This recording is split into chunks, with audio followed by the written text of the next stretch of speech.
പക്ഷെ പരിശുദ്ധാത്മാവ് ഉണ്ടാവുമെങ്കിലും നിൻ്റെ പ്രാർത്ഥനയിൽ ദൈവത്തോടുള്ള ഒരു ഇൻറ്റിമസി കീപ്പ് ചെയ്യാനോ അതുപോലെ തന്നെ അത് വർദ്ധിപ്പിക്കുവാനോ അതിൻ്റെ ഉള്ളിൽ നിനക്ക് അനായാസമായി ദൈവത്തിൻ്റെ സന്നിധി വ്യാപരിക്കാൻ കഴിയണതാണ് ഈ ഫ്രീ പ്രെയർ എന്ന് പറയുന്നത്. അപ്പോൾ നമ്മുടെ ജീവിതത്തിൽ എപ്പോഴായാലും ഫ്രീ പ്രെയർ വേണം. ഒരാഴ്ച എന്ന് വെച്ചാൽ അറിയാണ്ടങ്ങനെ ഇരിക്കുമ്പോൾ അറിയാതെ പ്രാർത്ഥിച്ചു പോകും. തന്നെയല്ല, പ്രാർത്ഥനയുമായി നമ്മൾ ദൈവത്തിൻ്റെ സന്നിധി വരുമ്പോൾ പെട്ടെന്ന് നമ്മൾ ദൈവത്തെക്കുറിച്ച് മാത്രം ചിന്തിക്കും, ദൈവത്തിൻ്റെ ദാനങ്ങളെക്കുറിച്ച് ചിന്തിക്കും, ദൈവത്തെ മാത്രം ഓർത്ത് പ്രാർത്ഥനയുടെ ഫലം ദൈവമാണെന്ന് ഓർക്കും. നമ്മൾ പ്രാർത്ഥനയുടെ ഫലം സമാധാനമാണെന്നൊക്കെ പറഞ്ഞു കേട്ടിട്ടുണ്ട്. പക്ഷേ യഥാർത്ഥത്തിൽ എന്താ? പ്രാർത്ഥനയുടെ ഫലം ദൈവം തന്നെയാണ്. അതിനാണ് ഫ്രീ പ്രെയർ എന്ന് പറയുന്നത്. അപ്പോൾ അതിനകത്ത് വേറെ സംഭവങ്ങളൊന്നുമില്ല. അതിൻ്റെ അകത്ത് ആശകളില്ല, സ്വപ്നങ്ങളില്ല, നമ്മുടെ ആഗ്രഹങ്ങളില്ല, ആവശ്യങ്ങളില്ല, ഒന്നുമില്ല.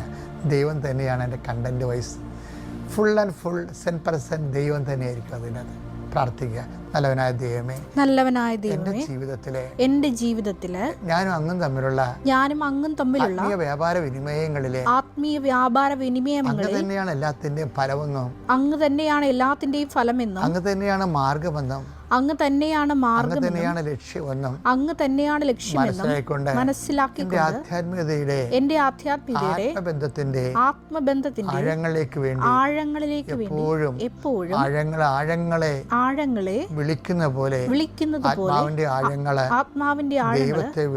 ദൈവത്തെ വിളിച്ചുകൊണ്ട്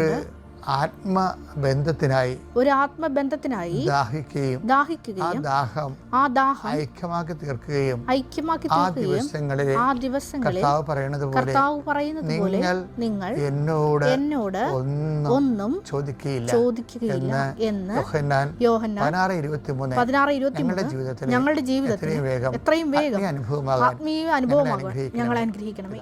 പിതാവിന്റെയും പുത്രന്റെയും പരിശുദ്ധാത്മാവിന്റെ നാമത്തിൽ ആമേൻ.